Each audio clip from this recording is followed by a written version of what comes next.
ne nous induis pas en tentation, mais délivre-nous du malin. Il dit, ne nous induis pas en tentation. Il a dit ça à qui? À Dieu ou au diable?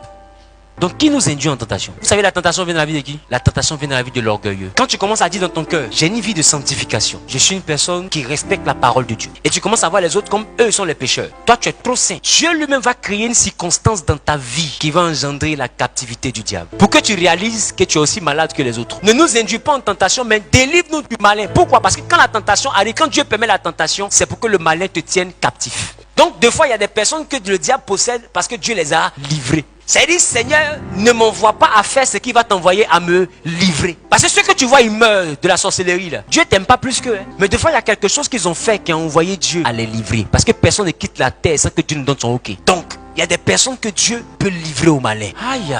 Il dit, délivre-nous du malin. Et il dit, ne nous induis pas. Comme si c'est une demande. Ça veut dire que Job là, sa tentation, son problème est venu parce que on l'a trouvé un peu trop saint. Et Job se voyait un peu comme quelqu'un de trop spécial. Et regarde comment la Bible commence à parler de lui. La Bible dit, il y avait un homme dans le pays d'Out, intègre, droit, craignant Dieu et se détournant du mal. Son nom était Job. Toi, tu es qui? Puis on commence à parler de toi comme ça. Qui me comprend? Toi, on commence ton livre avec éloge. Toi, tu es qui? Son histoire a tellement bien commencé que Dieu dit non, c'est pas bon, c'est pas bon. Satan, est-ce que tu l'as remarqué? Bon, attends, si Dieu veut causer de toi avec quelqu'un, c'est Satan. Gabriel n'est pas là. Michel n'est pas là. Les autres anges ne sont pas là. Pourquoi c'est Satan qui va causer de toi? Parce que Dieu était sur le point de faire quoi? De l'induire en tentation. Tu sais pourquoi? Job, sa prière même commençait à frôler l'orgueil. Des gens s'en vont fêter. Ils sont même pas encore arrivés. Toi, tu pries pour demander pardon pour les fausses. Toi, tu es qui? Tu es trop propre. Jean, tu es d'une saint comme moi. Quoi. Qui me comprend? Alors Dieu regarde le diable et dit, mais toi, tu as travaillé sur la terre, tu détruis la vie des gens. Mais il y a un que tu n'as pas vu. Hein. Est-ce que tu as remarqué un homme qu'on appelle Job? Satan dit, mais je le connais. Mais tu ne me l'as pas livré. Ta main est sur lui. C'est une personne qui dit quoi? Tu ne m'as pas encore livré. Livre. Et tu vois, je gère ça au calme. Ça, c'est un petit travail. Mais tu n'as pas encore livré. Donc, ça veut dire qu'il y a des gens que Dieu n'a pas encore livré. C'est pourquoi Satan te voit louper. Mais si t'a livré, tu penses que ceux qui te poussent dans ton rêve, ils ont vu faire sport? Ceux qui viennent dans ton rêve, tu penses que ils ont vu faire athlétisme? Non, ils participent au jeu d'Athènes. Ils veulent t'attraper, mais comme Dieu ne t'a pas livré, on te rate toujours. Mais quand Dieu te livre, même ta prière ne peut pas te sauver. Job continuait à prier, mais les malheurs s'abattaient sur lui encore plus. Pourquoi? Parce que Dieu l'avait livré. Alors Jésus dit, vous devez prier pour dire, Seigneur, ne nous induis pas en tentation. La tentation vient pour la destruction. C'est là qu'on dit, il résiste aux orgueilleux. Quand ton argent devient pour toi une source de fierté, Dieu envoie un problème pour que la pauvreté te rende captif. Parce que tout ce qui est orgueil devant Dieu doit être brisé. Alors Jésus dit, il faut commencer à négocier avec lui pour ne pas qu'il te livre. Mais pourquoi Dieu qui t'aime va te livrer? C'est qu'il y a quelque chose que tu as fait qu'il n'aime pas. Peu importe ta sainteté, peu importe tes efforts, ne te vois jamais plus propre que ton voisin. Dieu va jamais te livrer. Mais quand tu commences à dire, c'est ceux-là qui sont pas les bons. Nous, on est les bons. Hein? Nous tous, on n'est pas bons. Non, nous tous, on n'est pas bons. Qui me comprend? Tous, on n'est pas bons. Et c'est parce que je connais ce principe que de fois je prêche et puis je dis, moi, mais c'est dans la nuit. Qui m'a entendu parler ça? Parce que mon ami, quand tu prends l'habitude de dire, c'est ceux-là, il y a un doigt qui les montre et puis il y a 3 doigts qui te montrent et puis le pouce là prend Dieu en témoin. De toute façon, tu les trouves sales là. Il y a 3 doigts qui te demandent, tu es sûr que toi-même tu es mieux. Parce que eux là, c'est quelque chose qui a envoyé leur cuir dehors. Toi, comme ton cuir n'est pas encore dehors, tu les montres du doigt. Mais eux là, c'est un doigt qui a enlevé leur fesse dehors. Toi, c'est 3 doigts. C'est-à-dire qu'eux, ils ont vu fesses. Mais toi là, ils vont voir entre tes fesses. Est-ce que quelqu'un me comprend? Quelqu'un peut s'arrêter quand tu vois ses fesses, tu n'as pas vu entre ses fesses. Qui me comprend? Voilà. Tu peux voir fesses et quelqu'un sans voir entre ses fesses. Donc toi qui te moques de la nudité des autres, du problème des autres. Voilà pourquoi la Bible ne te réjouit pas du malheur, même de celui de ton ennemi. Ah, tu connais pas ton démon. Parce que ce que tu fais là, en riant, c'est un orgueil. Parce que celui qui n'a pas l'orgueil a la compassion. Il dit, hé Seigneur, ta grâce au moins. C'est vrai, je l'aime pas, mais fais ça là, c'est terrible. Tu pries même pour lui parce que ton cœur aime l'autre. Mais quand tu m'as dit, c'est bien fait, c'est toi qui dois rester debout, lui va être Dieu va t'induire en tentation. Et tu ne seras pas délivré du malin. Satan est la chicotte de Dieu. Il n'est pas seulement que l'adversaire. Des fois, il est le fouet. Quand Dieu veut appliquer quelque chose d'obscur, c'est Satan qui vient. C'est pourquoi nous tous, on est d'un commun accord pour l'assassiner, mais il ne meurt pas. Sinon, avec tout le feu qu'on met sur lui au Brésil, en Europe, en Asie, normalement, le monsieur, là, on devait faire un t-shirt pour mettre RIP. Mais il est vivant. Tu sais pourquoi? Parce que Dieu le protège. S'il meurt, il n'aura pas d'équilibre. Il est là pour un but. Si Satan n'est pas là, nous on fait quoi? Quoi? J'ai pas de micro, pourquoi? Alors là, Satan est mort. Et attends, quoi? Qui a quoi? Oh, va t'amuser comme ça. Il est quoi? Mon ami, va me foutre, moi et Mazini. Qui me comprend? Hey, chacun s'en vive ce qu'il peut. Il est mort. L'enfer n'existe plus. Paradis pour tout le monde. On est ici parce que l'enfer existe.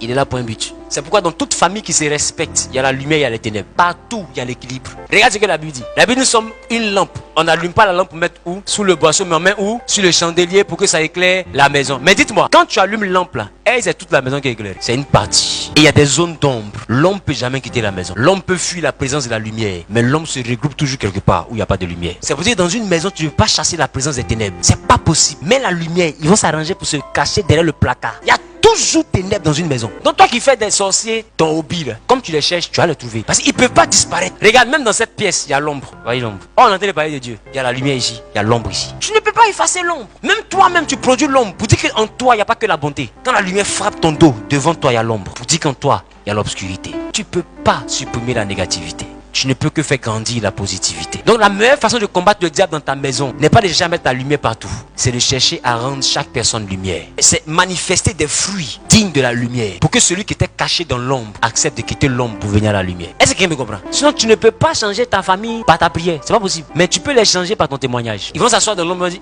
Joe, on est la petite fille là vraiment, elle a dribblé toutes nos balles, il n'y a plus qu'à toucher. On fait comment? Qui me comprend? C'est pas mis en bâti dans son église. Ils vont baisser les armes. Parce que tu seras l'exception à une règle. Ne nous induis pas en tentation, mais délivre-nous du malin. Et là, je vais terminer en parlant des chrétiens qui passent leur temps à chercher le diable partout dans leur prière. Feu, feu, feu, feu, feu. Toute ta prière, tu fais 1 heure de prière, 40 minutes en train de poursuivre Satan. Tu es PJ céleste, on ne sait pas. Celui que tu poursuis là, s'il apparaît dans ta maison là, j'espère que tu as continué ce que tu fais là. Est-ce que quelqu'un me comprend? Moi, j'ai appris à vivre en l'ignorant. Je vous promets. Quand je suis à genoux à la maison en train de prier, je passe même pas mon temps sur Satan. Je demande à Dieu de me remplir de lui. Remplis-moi de toi. Parce que si je suis rempli de Dieu, il n'y aura plus de place pour l'autre. La bouteille est à moitié pleine parce qu'elle est à moitié vide. Mais si elle devient totalement pleine, il n'y a plus de vide. Le diable occupe le vide que l'Esprit de Dieu n'a pas rempli. Et plus l'Esprit de Dieu est rempli que la bouteille est pleine, il n'y a plus de place pour lui. Est-ce que quelqu'un me comprend? Il n'y a plus de place pour lui. Il rentre où? De quel côté? Pour habiter comment? La lumière et les ténèbres ne peuvent pas collaborer. Donc si Dieu est dans la bouteille, totalement, il ne peut pas se mélanger à l'eau de Dieu. C'est pas possible. Donc ce que toi tu dois chercher à faire là, c'est pas de les poursuivre pour les brûler.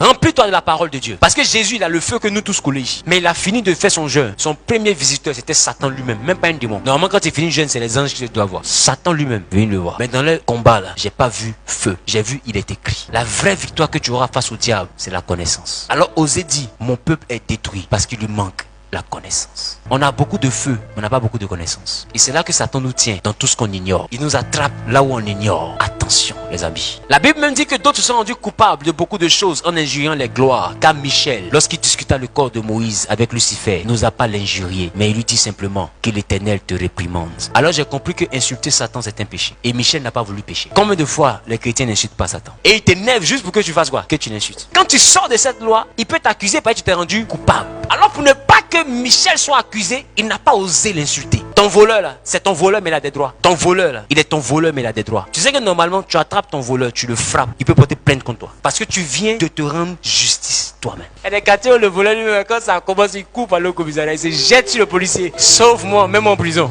Il dit quoi, il a volé? Disons la main mieux. Amen.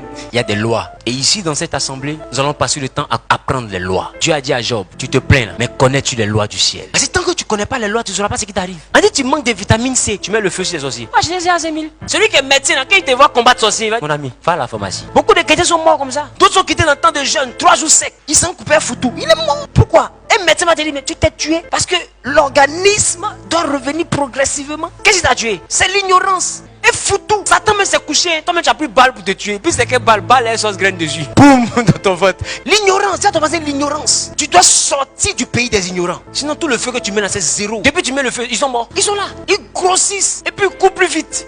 Ils me comprennent. Ils ont passé, ils ont bloqué tout autour de toi. Oh, tu ne passes ton temps qu'à mettre le feu. Mais regarde, est-ce que tu ne penses pas qu'à un moment donné, tu dois stopper un peu ton feu là et chercher à changer ta vie? Regarde quelle vie tu vis. Est-ce que tu penses que tu es content de cette vie? Aussi longtemps que tu n'es pas content, il va leur donner mandat de te poursuivre. Tu t'es rendu coupable de quoi? Pour que Satan ait part dans ta vie. Te plaindre de la présence d'un salamandre, c'est bien beau. Mais si le mur n'est pas fissuré, non, la salamandre plutôt n'habite pas dedans. Le lézard n'habite pas dans un mur qui n'est pas fissuré. Donc au lieu de poursuivre le lézard, faut coller ton mur. Ton mur qui est gâté, pas le lézard qui est le problème. Satan rentre pas dans ta vie si tu n'as pas une porte. Tu as ouvert quelle porte pour qu'il habite chez toi? Et je ne peux pas comprendre que tu cherches à être proche de Dieu et tu fais 1 heure. Dans les 1 heure, tu parles 40 minutes du diable. Tu le poursuis seulement. Feu, feu, feu, feu, feu. 40 minutes. Quand tu finis 40 minutes de ça là, c'est maintenant tu vas venir maintenant dire, Seigneur, mes projets, 15 minutes. Et puis tu vas essayer de parler un peu à Dieu, 1 minute. Le reste, ça pour dire merci à Dieu, tu es parti. Quelle intimité il y a entre toi et Dieu? Tu sais pas que nous sommes dans un couple avec le Saint-Esprit. Il est l'époux, nous sommes l'épouse. Dis-moi, quelle est l'épouse qui sera contente d'être avec son homme et puis pendant 1 heure de temps, il parle de la rivale? Non, elle est ceci. Non, elle est cela. Non. Ah, ma chérie, c'est pas mieux d'être chassée et habiter elle. Mais elle vit en nous.